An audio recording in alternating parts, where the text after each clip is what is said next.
wonder from down under!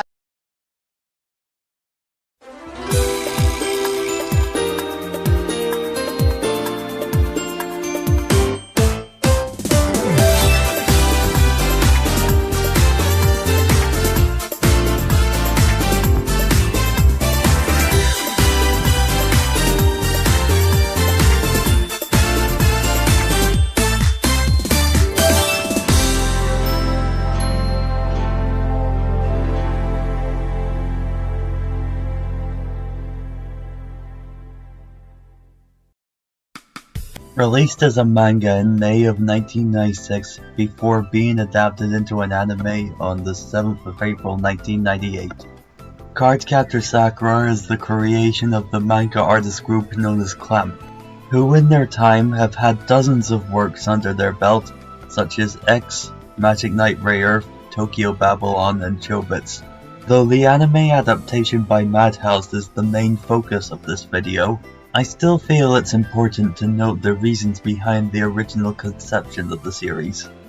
As the members of Clamp were writing the conclusion for Magic Knight Ray-Earth, they had already begun brainstorming ideas for another manga series they could put in the same magazine as Ray-Earth, Nakayoshi.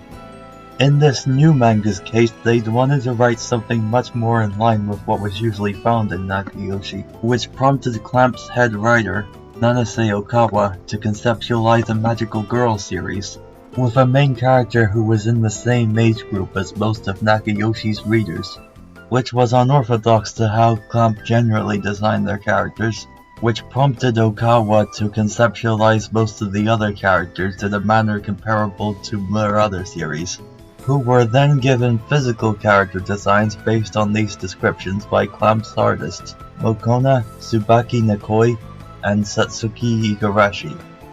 The central themes of the show are love and human relationships. This manifests in the several types of relationships that are seen throughout the series, everywhere from sibling love and childhood crushes to unrequited love and true love. The series will at times forego progressing the main point of the plot to focus on developing the relationships of Sakura and those around her. Indeed, the center point of the show is how Sakura and her relationships develop throughout the series, as we see her at the beginning when she's very naive and somewhat happy-go-lucky, compared to much later on in the series when she's faced hardship both supernatural or otherwise. Now, before I begin talking about the show proper, I should mention that only a few episodes will be covered in this video, both in the interest of time and because I think the show is best experienced in full. But I think what is presented here is enough to convey the appeal and quality of the series.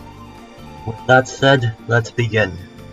And where better to begin than talking about the series than with the first episode?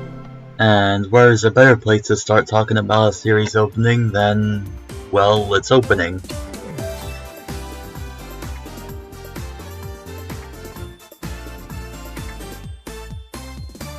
Captor Sakura's first intro makes a pretty good opening for the series, establishing its atmosphere very well, as well as giving a quick glimpse of all the major characters that will be introduced. The song that accompanies it, Catch You Catch Me, also sets the mood well, and is a catchy and nice song overall.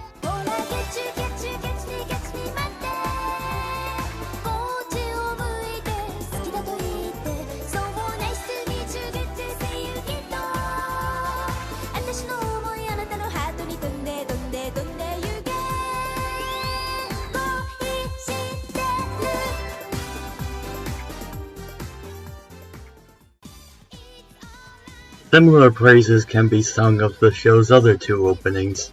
The one for the second season, featuring the song Tobira o Akete, is also a pretty good opening overall, though I would certainly say is the least notable of the three openings, comparatively speaking. Which can certainly not be said of the show's third opening.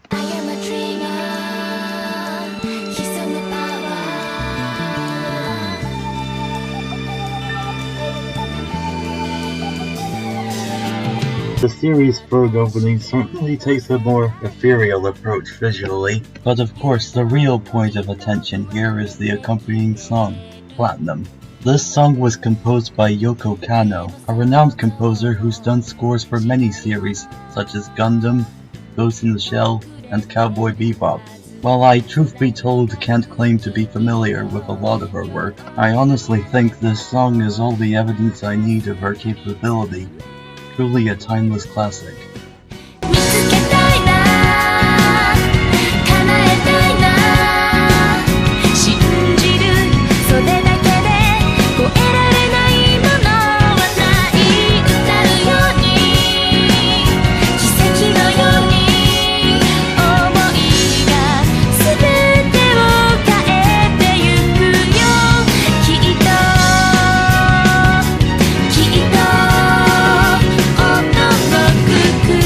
Yeah, as I'm sure you've probably gathered, the music in this show is pretty good. And firstly, you'll hear it throughout the rest of this video, from the opening songs, to the ending songs, to the insert songs, and elsewhere. The OST presents a pretty good showing overall. The show's music is so good in fact that it even managed to top the charts of the dedicated video game music website, standing alongside the likes of Crash Free and Symphony of the Night. Don't know how it managed to do that, but nice. Now, to get into the show proper, and as stated before, where better to begin than, well, with the first episode.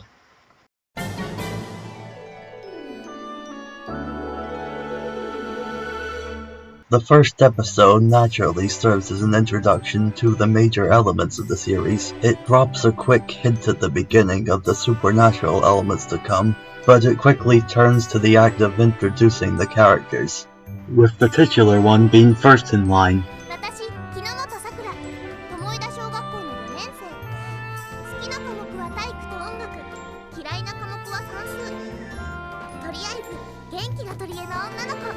Sakura Kinomoto makes a pretty strong showing as a protagonist for the series.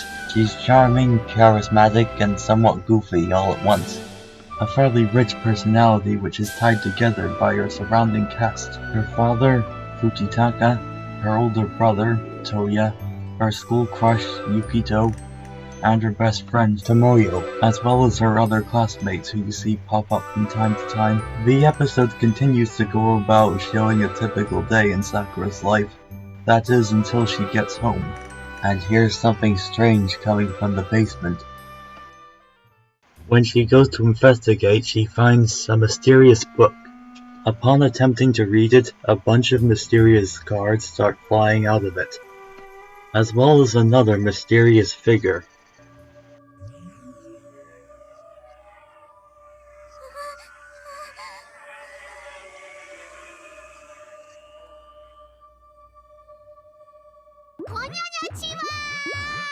That would be Keroberos, referred to as just Kero for short. He's Sakura's soon-to-be companion, and a fine one at that. He shares in Sakura's charisma, and plays off of her and what few other characters he can interact with quite well. I say what few he can because in many cases he has to pretend to be a stuffed animal in order to blend in, as it were.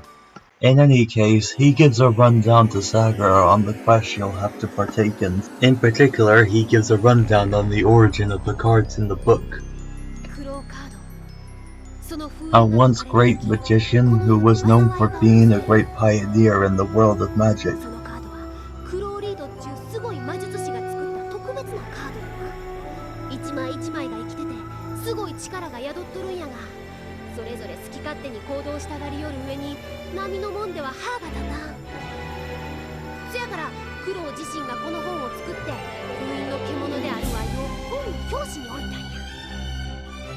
Understanding better than most the power the Clo cards possess, and the danger they would possess if they were in the wrong hands, or worse, running free without any control, Sakura is immediately tasked to become a card captor to make up for her previous error of releasing the cards.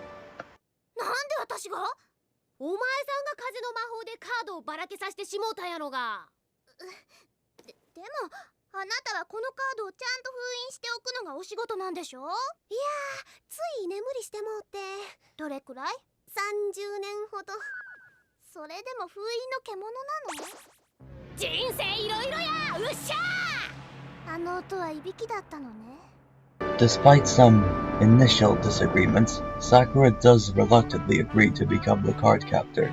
To mark this new role, she is given the key of the seal, which grants her the ability to seal the monsters back into their card form.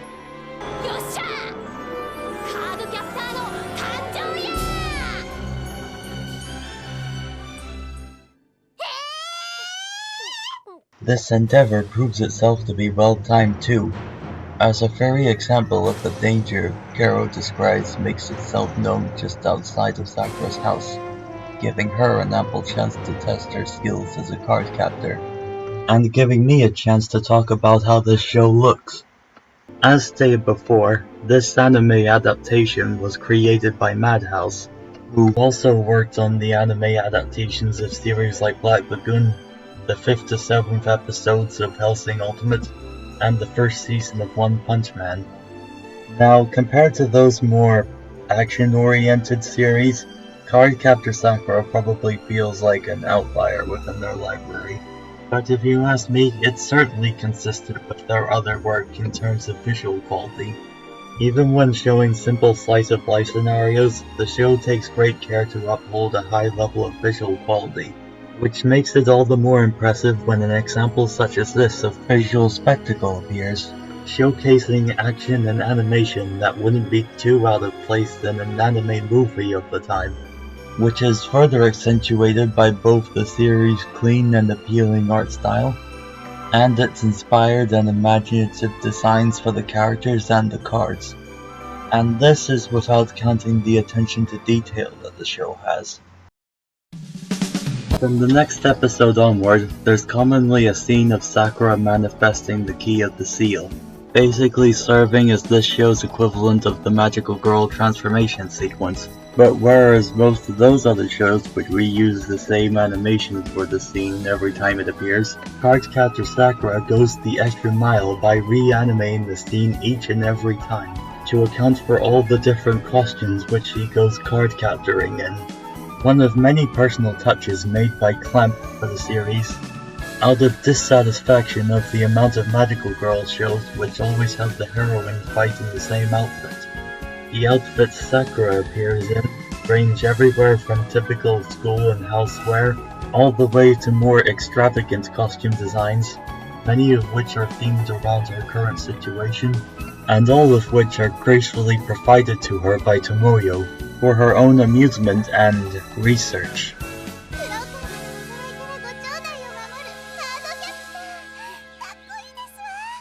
What a team player. Now, to get back on track, Sakura engages in a scuffle with the card, which is specifically the fly card, and successfully manages to capture it.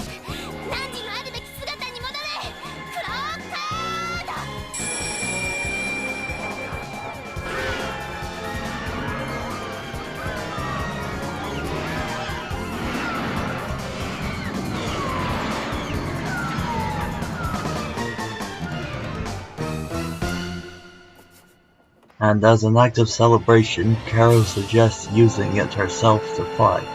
You know, I always loved this bit since I saw it, of Sakura being completely hesitant to have anything to do with card capturing business, but is then immediately on board with it when presented with the ability to fly, and thus marks the end of the beginning of Cardcaptor Sakura. From here, the show settles into a similar format as other Magical Girl shows. The main characters will generally be minding their own business in some regard until an issue presents itself courtesy of the cards, which the main characters will then have to deal with. The next big significant shake-up in the story happens in episode 8, with the introduction of Sakura's soon-to-be rival, Lee Shaoran, a descendant from a rival magician of Chloe Reed who wishes to obtain the cards for his own selfish deeds. Truth be told, upon seeing how initially antagonistic he was towards Sakura and her friends, I was skeptical of how much I was gonna like him. But after seeing later on how he would interact with Sakura and the other characters, I would say he's a pretty damn good addition to the cast after all. Both playing well off of Sakura as their relationship changes throughout the series, and adding worthwhile drama, such as the appearance of Xiaoran's cousin, Mei Ling, a little later on in the series. As stated before, I did not wish to go on describing the episodes any more than I needed to, but I do believe an overview of my thoughts on the major milestones of the series is reasonable. Season 1 and Season 2 are great, and I believe are nearly unanimously considered as such by most of the people who've seen them. Season 3 is a bit more controversial regarding its level of quality, and I do think there are a few issues with it, but I do think what it adds in terms of developing the story and the characters is more than enough to justify its existence, and it's certainly far from lacking in its good and even great moments either. Main seasons aside, the most substantial side content of the series is certainly the movies. The first movie looks fantastic, right up there with the best anime movies of the time, and it's certainly a worthwhile watch on its own. But it also falls into the kind of movie adaptation of anime series trap of telling a story that's pretty unnecessary to the series as a whole. For that reason, I couldn't necessarily blame you if you wanted to just skip it. The second movie, on the other hand, The Sealed Card, offers a much more substantial addition to the story, acting essentially as the true ending to the anime. And while both the anime and manga would get a proper continuation in the form of Clear Card many years later, I would have had no issue with the series just ending with this. I truly do believe it's the perfect end to the original series, and is wholly recommended watching to anyone who's even somewhat a fan of this series.